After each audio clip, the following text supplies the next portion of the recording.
पाक सऊदीया तिजारती ताल्लुकात नई बुलंदियों पर। सऊदी आला सतह का वफ्द भारी सरमायाकारी के लिए आज पाकिस्तान पहुंचेगा। सऊदी तिजारती वफ्द में मुख्तलिफ शोबों से ताल्लुक रखने वाली 30 कंपनीज के नुमाइंदे शामिल हैं। ज़राअत, सनत, तिजारत के मनसूबे के मुआहिदे पर दस्तखत होंगे। वफ्द का ताल्लुक टेक्नोलॉजी, तवानाई, हवाबाजी, तामीरात, माइनिंग और ह्यूमन रिसोर्सेज से है। PIE और भाषा डैम के अलावा इंफॉर्मेशन टेक्नोलॉजी, तवानाई, खुराक, केमिकल, गोश्त, कानकनी के मुतल्लिक मुआहिदे तय होंगे। वज़ीर-ए-आज़म शहबाज शरीफ ने सऊदी वफ्द के दौरे पाकिस्तान के इंतजामात के लिए 16 रुकनी स्टीयरिंग कमेटी तश्कील दे रखी है। मज़ीद डिटेल्स भी आपसे शेयर करेंगे। पाक सऊदी तिजारती ताल्लुकात नई बुलंदियों पर। सऊदी आला सतह वफ्द भारी सरमायाकारी के लिए आज पाकिस्तान पहुंचेगा। सऊदी तिजारती वफ्द में मुख्तलिफ शोबों से ताल्लुक रखने वाली 30 कंपनीज के नुमाइंदे शामिल हैं। ज़राअत, सनत, तिजारत के मनसूबों के मुआहिदों पर दस्तखत होंगे। वफ्द का ताल्लुक टेक्नोलॉजी, तवानाई, हवाबाजी, तामीरात, माइनिंग और ह्यूमन रिसोर्सेज से है। PIE और भाषा डैम के अलावा इंफॉर्मेशन टेक्नोलॉजी, तवानाई, खुराक, केमिकल, गोश्त, कानकनी के मुतालिक मुआहिदे तय होंगे। और वज़ीर-ए-आज़म शहबाज शरीफ ने सऊदी वफ्द के दौरे पाकिस्तान के इंतजामात के लिए 16 रुकनी स्टीयरिंग कमेटी तश्कील दे रखी है।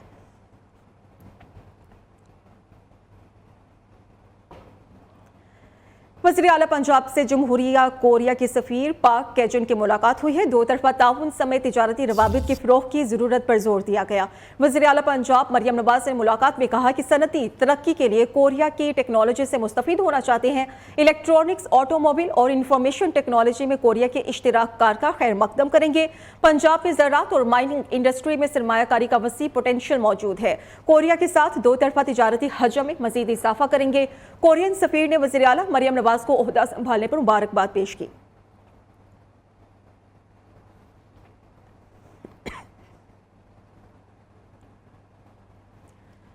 और अब बात करेंगे गंदम खरीदारी बहरान की, जिसकी वजह से हर किसान परेशान है। हुकूमती वादों दावों के बावजूद पंजाब में गंदम खरीदारी शुरू ना हो सकी। सरकारी सतह पर गंदम खरीदारी न होने से किसान शदीद ज़हनी अजियत का शिकार हैं। मुल्तान के काश्तकार गंदम 2800 रुपए फी मन तक बेचने पर मजबूर हैं।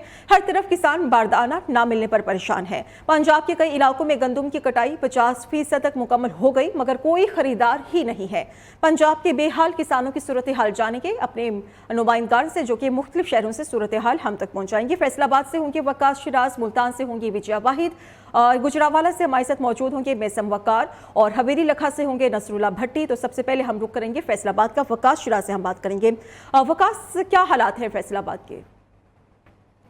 बात की जाए गंदम के हवाले से, गंदम की जो वजह से किसान की परेशानी वो कम ना हो सकी। गंदम की कटाई तो मुकम्मल हो चुकी है, लेकिन इसकी ख़रीदारी गवर्नमेंट की तरफ से शुरू ना होने की वजह से जो है किसान जो है वो इंतहाई परेशान दिखाई दे रहे हैं। किसानों का ये कहना है कि पूरा साल इन्होंने मेहनत की है और महंगे दामों जो है वो खाद डाली है, लेकिन इसके बावजूद भी इस वक्त सूरत आ रही है कि गवर्नमेंट ने जो 3900 रुपये जो है फी मन गंदम का रेट निकाला, उस रेट पर भी जो गंदम की खरीदारी नहीं की जा रही। पहले जो भी होता था कि मतलब एक रेट फाइनल होता था, उसमें मिल्स वगैरह को भी देते थे, वो भी मुनासिब रेट पे बचत आती थी, अच्छी बचत आती थी। अब ये है बात क्या, मिल्स वगैरह को भी पता है कि गवर्नमेंट नहीं ले रही, इन्होंने हमारे पास ही आना है, वो भी नखरे कर रहे हैं।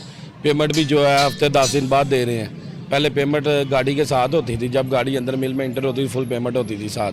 अब पेमेंट हफ्ते का क्या कि 15 दिन में पेमेंट होती है एक गाड़ी की। हुकूमत की जानब से कहा तो जा रहा है कि वो गंदम की खरीदारी करेंगे, लेकिन वो तखीर का शिकार होने की वजह से किसानों की परेशानी में इजाफा हो चुका है।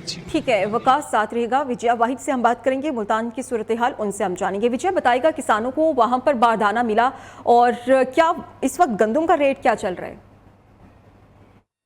जी बिल्कुल, मुल्तान में ताहाल गंदम की सरकारी खरीदारी शुरू ना हो सकी, जिसके बायस किसानों को बड़ा नुकसान उठाना पड़ा है। मुल्तान में सड़क किनारे किसान स्टॉल्स लगाकर गंदम बेचने पर जो है वो मजबूर है। सरकारी कीमत 3900 रुपये गंदम की जो है वो मुकर्रर की गई थी, मगर किसान 2800 से 3200 रुपये तक गंदम फरोख्त करने पर मजबूर है। जबकि मैं इस वक्त किसान के साथ मौजूद हूँ, उनसे जानते हैं। जी, आपने यहाँ पे स्टॉल लगाया हुआ है, गंदम का क्या कीमत है, कितने में बेच? 2500, 2800, 3000 तक हम सेल कर रहे हैं। 3900 गवर्नमेंट का ऐलान है, लेकिन वो उस ऐलान के गवर्नमेंट के पूरे म्यार पे कोई नहीं उतर रहा, तो लोग ख़रीद भी नहीं रहे। तो हम नुकसान पे जा रहे हैं और बहुत नुकसान हो रहा है, हमारे लिए बहुत बड़ा घाटा हो रही है।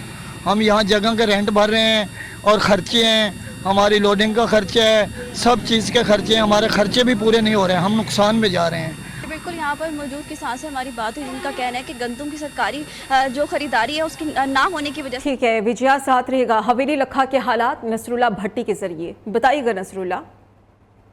बिल्कुल देखें, पंजाब भर में गंदम की जो बर्दाश्त है वो 80% मुकम्मल हो चुकी है। जगह जगह किसानों की गंदम जो है वो सड़कों पर रुल रही है, खरीदार बिल्कुल नजर नहीं आता। मंडियों की बात करें तो मंडियों में जो गंदम की जो कीमतें खरीद है वो 250 से लेकर 3200 रुपए फी मन है, जबकि हुकूमत ने 3900 रुपए फी मन जो पॉलिसी का ऐलान किया था। इस बार जो है बारदाने की बात करें तो किसानों को बारदाना फास्को की जानिब से बिल्कुल नहीं मिल रहा। जब हम मतलब बोरियां वगैरह लेने जाते हैं सेंटर पे तो हमें वादा कर देते हैं कि आज नहीं तो कल मिलेगी, परसों मिलेगी, बस ऐसे ही है। और जब हम अपना गंदम मंडी लेके जाते हैं तो मंडियों में इतने रेट कम है, 2800 से लेकर 3100 3200 तक। तो हम तो गवर्नमेंट से अपील करते हैं कि हमारा मतलब क्या कसूर है कि हमने इतनी मेहनत की है, इतनी महंगी खादें वगैरह लगाई हैं, तो इतना कम रेट क्यों है? ये किसान का मुतालबा है कि हमने इतनी महंगी खादें और इतनी महंगी दवाइयां जो डालकर गंदम तैयार कर रही है, हमारा क्या कसूर है? हमने क्या कोई कसूर कर रही है हुकूमत हमसे जो 3900 रुपए फी मन गंदम क्यों नहीं खरीद रही? और बारदाने की जो है पॉलिसी फरामी। ठीक है नसरुल्ला, हमें हवेली लखा की सूरत हाल बता रहे थे। गुजरावाला का रुख करेंगे, मेसम वकार से हम बात करेंगे। मेसम बताएगा वहां पर किसानों के क्या मुतालबात हैं, कितने परेशान दिखाई दे रहे हैं किसान? हाँ जी बिल्कुल, गंदम की ख़रीदारी में जो है वो किसानों को अभी तक जो है वो मुश्किलात पेश आ रही हैं। हुकूमत ने जो पॉलिसियाँ बनाई हुई हैं उसमें जो है वो किसान रुल गए हैं और उनका यही कहना है कि हुकूमत की ना तो हुकूमत बारदाना दे रही है और ना ही हमसे तावन कर रही है, क्योंकि जो मार्केट में जो रेट्स हैं, हम इस वक्त जो है गुजरावाला की मेन मंडी में मौजूद हैं और यहाँ के जो रेट्स हैं वो 3000 से लेके 3100 तक जो है वो फ़रोख्त हो रही है। किसान इसमें जो है वो बिल्कुल खुश नहीं है। गवर्नमेंट ने बिल्कुल फराड किया, ਜ਼ਿਮੀਂਦਾਰਾਂ ਨਾਲ ਜ਼ੁਲਮ ਦੀ ਇੰਤਹਾ ਕਰ ਦਿੱਤੀ ਹੈ। ਉਸ ਤੋਂ ਬਾਅਦ ਜਿਹੜਾ ਇਹਨਾਂ ਐਲਾਨ ਕੀਤਾ ਸੀ ਅਸਾਂ ਨਹੀਂ ਖਰੀਦਣੀ, ਉਹ ਮਿਲ ਮਾਲਕਾਂ ਨੇ ਵੀ ਉਹਨਾਂ ਦੇ ਉਸ ਐਲਾਨ ਤੇ ਸਲਾਹ ਕਰ ਲਈ ਹੈ। ਉਹਨਾਂ ਦਾ ਇਕੱਠ ਜੋੜ ਹੋ ਗਿਆ ਕਿ ਇਹਨਾਂ ਕੋਲੋਂ ਕਿਸਾਨਾਂ ਕੋਲੋਂ ਕਣਕ ਨਾ ਖਰੀਦੋ, ਜਦੋਂ ਅਸੀਂ ਨਾ ਖਰੀਦਾਂਗੇ ਇਹ ਆਪੀ 2500-2600 ਵਿਕੇਗੀ। इनका यही कहना है कि ना तो मिल मालकान जो है वो हमसे गंदम खरीद रहे हैं और ना ही हुकूमत जो है वो हमसे तावन कर रही है। हम अगर एहतजाज करने में आते हैं तो हुकूमत जो है वो हमें लोगों को पकड़ धकड़ कर रही है, लेकिन हुकूमत जो है वो जो पॉलिसियाँ बनाई हुई हैं उस पर अभी तक जो है अमल दरामद नहीं हो रहा। ठीक है मेसम, बहुत शुक्रिया आपका और तमाम नुमाइंदगान जो कि मुख्तलिफ शहरों से हमें सूरत हाल से अपडेटेड रखे हुए थे, तमाम का बेहद शुक्रिया। आगे बढ़ते हुए बात करेंगे और खबर यह है कि खैबर पख्तूनख्वा हुकूमत ने गंदम चोरी की रोकथाम के लिए अहम इकदाम उठाने का फैसला किया है। महकमा खुराक ने गोदामों में CCTV कैमरास और गंदम का वजन मालूम करने के लिए कंप्यूटराइज्ड का नए नस्ब करने का हिदायत सामने आई है। वज़ीर खुराक ने गोदामों का रिकॉर्ड महफूज रखने के लिए फौरी इकदाम की हिदायत की है। मजीद हम डिटेल्स लेंगे जमील खान से। जी बिल्कुल, यकीनन खैबर पख्तूनख्वा हुकूमत ने गंदम चोरी या इसके गलत इस्तेमाल के ख़िलाफ़ बड़ा इक़दाम उठाने का फ़ैसला किया है और वाज़ेह किया है कि तमाम जितने भी खैबर पख्तूनख्वा के गंदम गोदाम है तो वहाँ पे CCTV कैमरे नस्ब किए जाएंगे। साथ साथ बाकायदा तौर पर महकमा खुराक के एहलकारों को सूबाई हुकूमत ने हिदायत भी जारी की है कि जितनी भी कांटे हैं इसके वज़न चेक करने के लिए तो उसको कंप्यूटराइज किया जाए। साथ ही जो गंदम के मयार है उसको मवास्टर मीटर के ज़रिए चेक करने की भी हिदायत जारी कर दी गई है। और खैबर पख्तूनख्वा हुकूमत ने और ख़ुसूसी तौर पर सूबाई वज़ीर खुराक ज़ाहिर शाह तूर ने वाज़ेह किया है कि इसमें गफलत बरतने वालों के ख़िलाफ़ सख्त कार्रवाई की जाएगी। हर महीने चेकिंग की जाएगी और मॉनिटरिंग भी की जाएगी, साथ साथ ताकि न सिर्फ इस को महफूज रखा जा सके बल्कि जहाँ भी गंदम चोरी के खदशात हो या इसके गलत इस्तेमाल के इम्कानात हो तो उसको रोका जाए। और बाकायदा तौर पर सूबाई वज़ीर खुराक खुद इसकी मॉनिटरिंग करेंगे हर महीने। ठीक है, बहुत शुक्रिया आपका। गंदम दरामद स्कैंडल के जिम्मेदार कौन? वज़ीर आज़म की हिदायत पर तहकीकात में तेज़ी आ चुकी है। शहबाज शरीफ ने किसानों को गंदम की खरीदारी और बारदाने की हुसूल में मुश्किलात का नोटिस ले लिया। हंगामी इजलास में मुतल्लिका हुकाम की तलबी, किसानों को दरपेश मुश्किलात से मुतल्लिक इस्तफसार किया। शहबाज शरीफ ने कहा किसानों को उनकी मेहनत का मुआवजा बर वक्त पहुँचाएंगे। किसानों की मेहनत को किसी की गफलत की भेंट नहीं चढ़ने दूंगा। किसानों की मुआशी तहफ़्फ़ुज़ पर किसी किस्म का समझौता कबूल नहीं।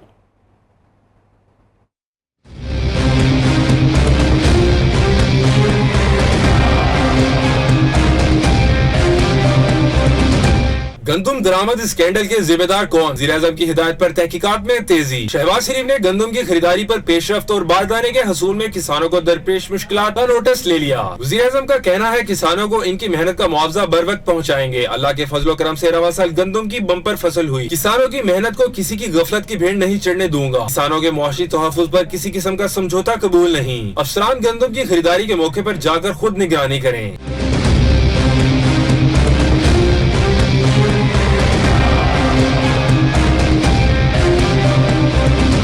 दूसरी तरफ साबिक निगरान वज़ीर-ए-आज़म की इंक्वायरी कमेटी में तलबी की तरदीद। अनवारुल हक ने न्यूज़ से गुफ्तगू करते हुए कहा, मुझे इंक्वायरी कमेटी में तलबी का नोटिस नहीं मिला। गंदम स्कैंडल इंक्वायरी कमेटी ने बुलाया तो जरूर जाऊंगा। वफाकी सेक्रेटरी काबीना कामरान अफजल का कहना है, गंदम इंक्वायरी कमेटी में निगरान वज़ीर-ए-आज़म को तलब नहीं किया गया। मोहसिन नकवी की भी तलबी नहीं हुई है। निगरान वज़ीर-ए-आज़म को तलब किए जाने की खबर में कोई सदाकत नहीं। अपने दायरा-कार में रहकर काम कर रहा हूँ।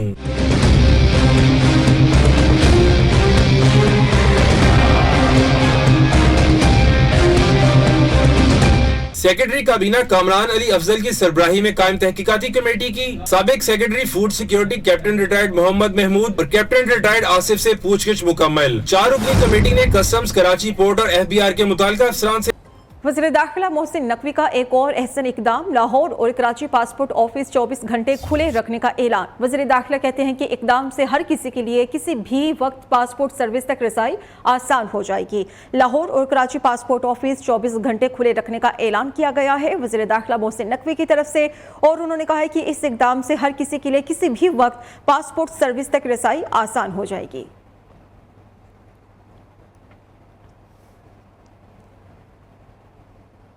दादू में खसरा से मासूम बच्चों की हलाकत का सिलसिला थम ना सका। 15 दिनों में 22 बच्चे जिंदगी की बाजी हार गए हैं। 100 से ज्यादा बच्चे हॉस्पिटल जा पहुंचे।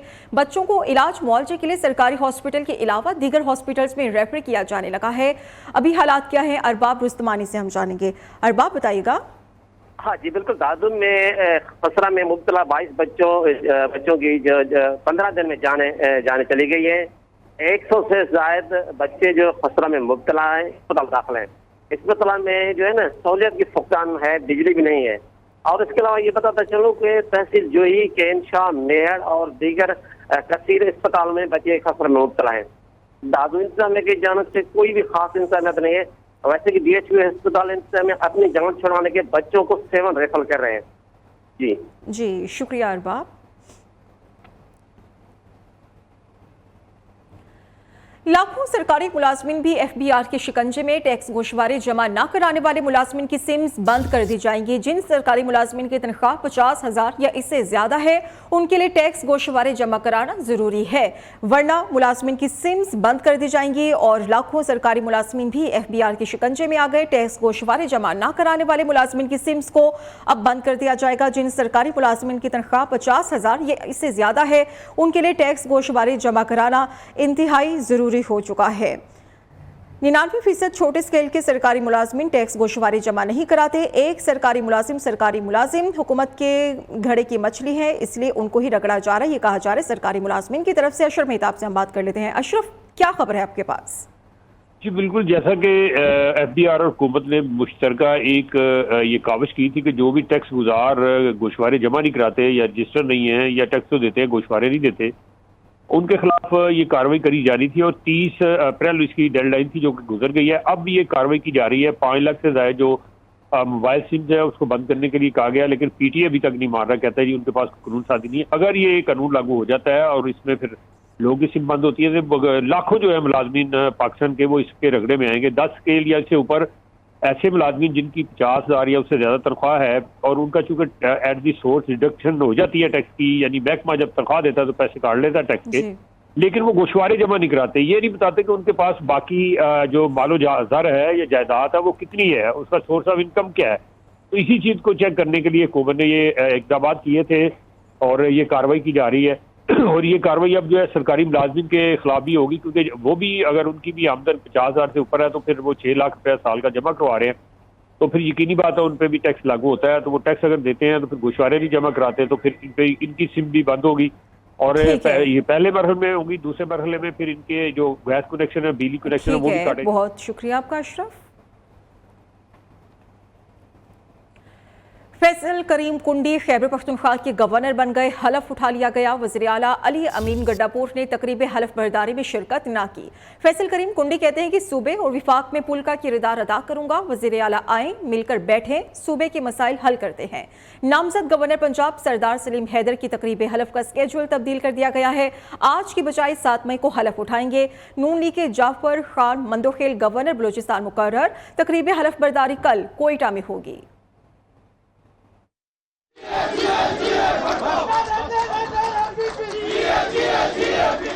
गवर्नर खैबर पख्तूनख्वा की कुर्सी पर जियाला बराजमान। पीपल्स पार्टी के मरकजी रहनुमा फैसल करीम कुंडी गवर्नर खैबर पख्तूनख्वा बन गए। Chief justice Peshawar high court Ishtiaq Ibrahim ने हल्फ लिया। तकरीब हल्फ बर्दारी में जियालों की गुलपाशी, नोट भी निछावर किए। मैं फैसल करीम कुंडी सिद्ध के दिल से हल्फ उठाता। बराह रास्त ले चलेंगे सूबाई वजीर शर्जील मेमन मीडिया से गुफ्तगू कर रहे हैं। इशूज़ थे कि जी सीमेंट सरिया जितने भी बिल्डिंग मटेरियल महंगे हो गए हैं, तो फिर ये एशियन डेवलपमेंट बैंक के कॉर्पोरेशन के साथ हम लोग काम कर रहे हैं। इसके जो फंड्स हमें फराहम कर रही है वो एशियन डेवलपमेंट बैंक कर रही है, जिसको सिंध गवर्नमेंट ने बोरो किया हुआ है, और गवर्नमेंट ऑफ सिंध इसके जो फंड्स हमें फराहम कर रही है वो एशियन डेवलपमेंट बैंक कर रही है, जिसको सिंध गवर्नमेंट ने बोरो किया हुआ है, और गवर्नमेंट ऑफ सिंध ने फिर वो पैसे एशियन डेवलपमेंट बैंक को वापस भी करने हैं।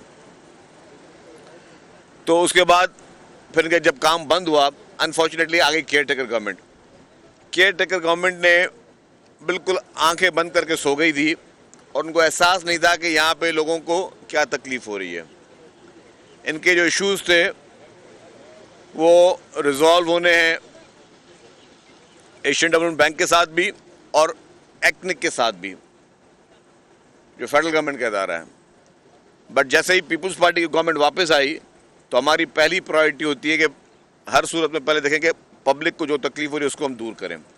इसीलिए हमने फिर इनसे बात की, कॉन्ट्रैक्टर से, कंसल्टेंट बैठे हुए इनसे बात की। हमने कहा जी जो आपके फाइनेंशियल इश्यूज़ हैं उसको हम देखते रहेंगे, उसको हम एड्रेस करेंगे। गवर्नमेंट आधे में काम छोड़ के नहीं जाएगी। गवर्नमेंट फाइनेंशियल इश्यूज़ को एड्रेस करेगी, बट हर सूरत में आप काम शुरू करें, ताकि काम शुरू हो तो लोगों को ये तकलीफ़ ख़त्म हो। और आज ये नहीं कि आज से काम शुरू हुआ है, ये 4-5 दिन पहले, 5-6 दिन पहले से हमने काम शुरू करवा दिया था इनको। जो गवर्नमेंट का काम है कि गवर्नमेंट अपनी रेट को कायम करे। ये नहीं कि अगर किसी कॉन्ट्रैक्टर ने कह दिया कि जी, या उनके वाकई जेन्युइन इश्यूज़ भी हैं कॉन्ट्रैक्टर्स के, मैं ये बात नहीं कर रहा कि वो सारे गलत उनकी चीज़ होती हैं, जेन्युइन इश्यूज़ भी होते हैं। अगर कॉन्ट्रैक्टर ने कह दिया कि जी पहले पैसे मतलब नहीं मिलेंगे, काम नहीं शुरू करेंगे, तो ये हमने नहीं करने दिया। हम वी आर द गवर्नमेंट, हमारा काम है आपने काम शुरू करना है, हर सूरत में काम शुरू करना है। और वो काम हमने आज 5वां-6वां दिन है, काम शुरू हो गया है। ये हम जिना एवेन्यू पे खड़े हैं। ये जिना एवेन्यू के बाद आप देख रहे हैं अंडरपास भी है, यहाँ पे भी काम चल रहा है। मैंने उनको कहा कि जिना एवेन्यू जो है ये 3 माह के अंदर मुझे कंप्लीट करके दें, आज की तारीख के अंदर, ताकि ये आपके पूरे जो नेशनल हाईवे से, सुपर हाईवे से जो आपकी ट्रैफिक आती है M9 से, वो यहीं से कराची में उसको एंट्री मिलती है। तो ये सारा एरिया जो है 3 माह के अंदर बिल्कुल तैयार कर दिया जाए, ताकि यहाँ ट्रैफिक की कंजेशन ख़त्म हो और इसको हम शुरुआत कर सकें। इसी तरीके से इसके 2 पोर्शन है, एक लॉट 1 एक लॉट 2। अभी मैं लॉट 2 की तरफ भी जा रहा हूँ, वहाँ की भी ब्रीफिंग लूँगा, वहाँ पे भी काम हमने शुरू करवाया है। तो हमारा, जिस तरह हमने कहा कि ये हमारी प्रायोरिटी है कि ट्रांसपोर्ट सेक्टर, जो कि इस शहर की बहुत बड़ी ज़रूरत है, इस सूबे की बड़ी ज़रूरत है, उसको ना सिर्फ बातों की हद तक नहीं, अमली तौर पर उस ट्रांसपोर्ट सेक्टर को अपने पैरों पे खड़ा करें। और वो इंग्लिश में कहते हैं कि action speaks louder than words. तो आपको एक्शन से नज़र आएगा, अमल से नज़र आएगा कि गवर्नमेंट संजीदा है, गवर्नमेंट संजीदगी के साथ इस सारे इश्यूज़ को एड्रेस कर रही है। रेड लाइन BRT, जिस तरह मैं कहा, ये बहुत ही इंपॉर्टेंट प्रोजेक्ट है। असल में बसों की उसमें कॉस्ट कम होती है, असल कॉस्ट होती है इंफ्रास्ट्रक्चर की, क्योंकि इसके लिए सेपरेट लेन्स बनती हैं, सेपरेट इनके लिए जो है वो ट्रैक्स बनते हैं, और मैसिव इंफ्रास्ट्रक्चर है। जो डिले हुई थी उसमें जो सबसे बड़ा एक और इशू था वो था जो इनको यूटिलिटीज़ का ट्रांसफ़र होना है। अब यूटिलिटीज़ कुछ फेडरल गवर्नमेंट के अंडर हैं, कुछ प्रोविंशियल गवर्नमेंट के अंडर हैं। फेडरल जैसे सुई गैस है, PTCL है, फिर इलेक्ट्रिक है, फिर जो है यहाँ पे लोकल वाटर बोर्ड हैं, बाकी इदारे हैं। तो जितने भी कोई 10-12 फिर ऑप्टिकल फाइबर्स वाले जो है उनके इशूज़ थे, तो ये सारी यूटिलिटीज़ को शिफ्ट करना, उसमें भी गवर्नमेंट ऑफ सिंध ने अरबों रुपए खर्च किए हैं, भरे हैं उन यूटिलिटीज़ को ट्रांसफ़र करने के लिए। जो फेडरल गवर्नमेंट के इदारे थे उन्होंने जाकर किसी ने पोल भी शिफ्ट करना है, बाकी चीज़ें भी शिफ्ट करनी, तो हमने वो सारी चीज़ें पैसे उसको भरे हैं गवर्नमेंट ने। तो कहने का मकसद है कि गवर्नमेंट संजीदा है, गवर्नमेंट काम कर रही है और करने की नीयत से बैठी हुई है। डिले हुई है क्योंकि यूनिवर्सिटीज़ यहाँ पे इस रूट पे हैं। मुझे दुख है, अफसोस भी है कि वहाँ पे जो स्टूडेंट्स हैं उनको तकलीफ़ हो रही है, जो लोग हैं वहाँ पे आने जाने वाले जो यूज़ करते हैं रोड, उनको तकलीफ़ है, उसके लिए हम माजरत ख्वाह हैं, दिल की गहराइयों से माजरत करते हैं। लेकिन ये मैं आपको कह सकता हूँ कि हुकूमत की वजह से एक दिन भी हम लेट होने नहीं देंगे, कि हुकूमत की कोई नाअहली हो, सुस्ती हो, कोताही हो, उसकी वजह से प्रोजेक्ट डिले एक दिन भी नहीं होगा। हाँ, टेक्निकल रीज़न अगर हैं तो उसमें भी हमारी कोशिश होगी, दिन रात काम करें। कल भी एक प्रोजेक्ट में हम थे जहाँ बात कर, मैंने कहा कि जी ट्रांसपोर्ट डिपार्टमेंट दिन रात काम कर रहा है, और दिन रात सिर्फ ये कहने की हद तक नहीं, अमली तौर पर ट्रांसपोर्ट डिपार्टमेंट दिन रात काम कर रहा है। आज इतवार का दिन है, इतवार का दिन भी काम कर रहा है, और मैं अकेला नहीं हूँ कि आगे सिर्फ मीडिया को दिखाएंगे। सारे ऑफिसर्स, पूरी ब्यूरोक्रेसी, ट्रांसपोर्ट डिपार्टमेंट से ताल्लुक़ रखने वाले तमाम लोग जो है वो यहाँ पे मौजूद हैं, और ये मकसद ही है कि हर हाल में हमने भी मेहनत करनी है, कॉन्ट्रैक्टर ने भी दिन रात मेहनत करनी है। अभी जैसे इनके हमने 1-2 इशूज़ और हमारे साथ जो हैं वो रिजॉल्व हो गए, फिर इनको हम सुबह को इनकी अलग शिफ्ट काम करेगी, रात को अलग शिफ्ट काम करेगी। हम इनको मेक श्योर करवाएंगे कि ये एक्स्ट्रा लेबर लगाएं, तो जो डिले हो चुका है उसको भी कवर करें। फर्दर डिले को रोकने के लिए इवनिंग शिफ्ट अलग हो, नाइट शिफ्ट अलग हो, मॉर्निंग शिफ्ट अलग हो, ताकि हम जिस तरह पूरी दुनिया में इस तरह कंस्ट्रक्शन होती है, ये नहीं कि हम अनोखे लोग हैं, अनोखे मुल्क हैं, हमारे पास थोड़ा अनफॉर्चुनेटली सुस्त रफ्तारी है, लेकिन पूरी दुनिया में जिस तरह तेज़ी होगी हम उससे भी आगे तेज़ काम करके दिखाएंगे, क्योंकि हमारा मकसद ये है कि आवाम को डिलीवरी देना। पीपल्स पार्टी की गवर्नमेंट, सिंध गवर्नमेंट हर सेक्टर में उसकी कोशिश लगी हुई है कि आवाम को मज़ीद से मज़ीद चीज़ें डिलीवर किया जाए। मैंने आपको बताया कि एक और खुशखबरी इसके साथ कि येलो लाइन BRT पे काम शुरू हो चुका है। मेरे सहाफ़ी दोस्त, अभी उसका हमने ना कोई ग्राउंड ब्रेकिंग की है, ना कोई ऑफिशियल सेरेमनी की है, काम शुरू करवा दिया है। जैसे ही प्रोसेस हुआ, हालांकि जो कल चीफ मिनिस्टर साहब जिक्र कर रहे थे, वर्ल्ड बैंक के साथ बहुत सारे प्रोजेक्ट्स पे चीफ मिनिस्टर साहब की मेहनत की वजह से वहाँ पे काम चल रहा है, और बहुत बड़े सेक्टर्स में जो है, सबसे बड़ा हाउसिंग सेक्टर में वर्ल्ड बैंक काम कर रही है, पैसे डाल रही है, एजुकेशन सेक्टर में, हेल्थ सेक्टर में वर्ल्ड बैंक जो है उसके साथ काम कर रहे हैं हम लोग। तो हर सेक्टर की ब्रीफिंग थी। तो उसमें जब ट्रांसपोर्ट की बारी आई और फिर जब ये येलो लाइन BRT की बारी आई, तो उसमें जो हमारा काम शुरू करने की डेट थी वो जून का 2nd वीक था, और हमारे पास टाइम था कि हम जुलाई तक वो काम शुरू कर सकते हैं। हमने कहा कि हमें इस टाइम टेबल पे, किताबों पे नहीं जाना है, हमने अमली तौर पे जाना है। और अमली तौर पे क्या किया, उस ब्रीफिंग में मैंने कहा कि जी हम 4-5 दिन पहले जो है वो काम शुरू कर चुके हैं। तो अल्हम्दुलिल्लाह हमें बस ये नहीं किताबों में रहते रहें और उसमें हम लोग उलझते रहे, नहीं, हमें अमली तौर पर दिन रात काम करना है। जो काम 1 साल का है वो 6 माह में हो, जो 6 माह में हो वो का काम है वो 3 माह में हो। तो हमें दिन रात करके पूरी कौम को, पाकिस्तान इंशाल्लाह ताला सही ट्रैक पे जा रहा है, पाकिस्तान इंशाल्लाह ताला तरक्की की राह पे जा रहा है और मज़ीद जाएगा। कुछ लोग मायूसी की बातें करते हैं, कुछ लोग मायूसी की फ़िज़ा कोशिश करते हैं कि हो लोग मायूस हों, लोगों को नेगेटिविटी प्रमोट करते हैं, सिर्फ मनफी खबरें देते हैं, सोशल मीडिया पे मनफी खबरें देंगे, झूठी खबरें देंगे, बाकी जगहों पर मनफी खबरें होंगी। पाकिस्तान अभी मज़ीद मुतहम्मिल नहीं हो सकता किसी भी किस्म के एडवेंचर के। पाकिस्तान अब इंशाल्लाह ताला तरक्की करेगा, सही राह पे जा रहा है, और दिन रात हर एक ने अपना रोल प्ले करना होगा। उस हर एक में मैं भी शामिल हूँ, उस हर एक में जो गवर्नमेंट ऑफिसर्स हैं वो भी शामिल हैं, उस हर एक में सिविल सोसाइटी भी शामिल है, आप मीडिया भी शामिल हैं। ये हर शख्स ने अपना रोल प्ले करना है कि हम किस तरीके से पॉजिटिविटी के साथ पाकिस्तान को अच्छा हम करें। हम हमेशा हर चीज़ पे हम ब्लेम करते हैं कि यार ये काम तो हुकूमत का है, ये काम तो हुकूमत, यस हुकूमतों का काम है सर्विस देना, हुकूमतों का काम है लोग रिलीफ पहुँचाना, लेकिन मैं ये सोचूं कि मैंने हुकूमत के लिए क्या किया, मैंने अपने मुल्क के लिए क्या किया, मैंने अपने सूबे के लिए क्या किया, मैंने अपने शहर के लिए क्या किया। तो हम सब ने मिलकर एक मजबूत कामयाब कौम बनकर, एक मजबूत कामयाब कौम बनकर हमें हमारे पाकिस्तान को, हमारे सूबा सिंध को और हमारे कराची को आगे से आगे तरक्की देनी है। जो भी लोगों की शिकायतें कोताहियां वो सारी हम सब मिलकर ख़त्म करेंगे। चर्चिल मेमन साहब ये बताइए, आपने जिस तरह जिक्र किया कि सबने मिलकर काम करना है, तो विफाक में भी सिर्फ तनहा नून लीग काम कर रही है, पीपल्स पार्टी पर उनका हाथ क्यों नहीं बटा रही कि विफाकी काबीना में हिस्सा हो और खुद अपना इनपुट भी उसमें डालें? देखिए जी, पीपल्स पार्टी ने जब सीईसी की मीटिंग हुई थी उसमें कुछ फैसले हुए थे और सीईसी ने जो फैसले किए पीपल्स पार्टी उसकी पाबंद है। लेकिन ये भी देखें कि अगर पीपल्स पार्टी आज वफाकी वजारतों में नहीं है तो मकसद ये नहीं कि हुकूमत को आप हुकूमत करने नहीं दे रहे हैं या खुदा न खास्ता हुकूमत के काम में कोई हम वो दे रहे हैं, रुकावट पैदा कर रहे हैं। नहीं, पीपल्स पार्टी एक जिम्मेदार पार्टी की हैसियत से इस मुल्क की तरक्की के लिए हर उस फैसले में हुकूमत हो तो हुकूमत के साथ खड़ी होगी, अपोजिशन हो तो अपोजिशन के साथ खड़ी होगी। जो भी ऐसा काम जो मुल्क के फ़ायदे में हो, आवाम के फ़ायदे में हो, मुल्क की तरक्की के लिए वो पीपल्स पार्टी सबसे पहले आपको नजर आएगी। साहब ये बताइएगा, मेरा आपसे सवाल, दो सवाल है। एक बता दो। पहला सवाल ये है कि इस मंसूबे की लागत पहले क्या थी और एक्निक के अंदर जो फार्मूला तय पाया है उसके बाद अब रिवाइज इसकी कॉस्ट क्या आ गई है। दूसरा, आपने कल जो इंटीग्रेटेड सिस्टम का इफ्तिताह किया है उसके कियोस्क नहीं लगे हुए और पीपल्स बस सर्विस वाले बता रहे हैं कि इलेक्ट्रिक वालों ने बस स्टॉप्स पर जो है वो अब तक बिजली के कनेक्शंस नहीं दिए।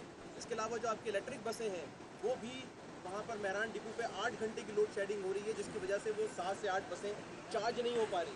तो ये प्रॉब्लम किस तरह से आप लोग उसको देखिए जी, कॉस्ट का पहले बता। कॉस्ट का जहाँ पे आपने बात की, कॉस्ट के लिए ही जो कॉन्ट्रैक्टर्स हैं और ट्रांस कराची है उनकी टीमें बैठी हुई हैं साथ और एशियन डेवलपमेंट बैंक जो कि हमारे डोनर्स हैं उनके साथ हम बैठे हुए हैं और जिनसे हमने लैंडिंग ली हुई है, सॉरी नॉट डोनर, जिनसे हम लैंडिंग ली हुई है।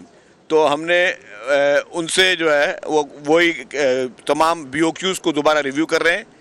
जो भी चीज़ फाइनल होगी कॉस्ट की वो कंसल्टेंट की मर्जी से होगी। Consultant is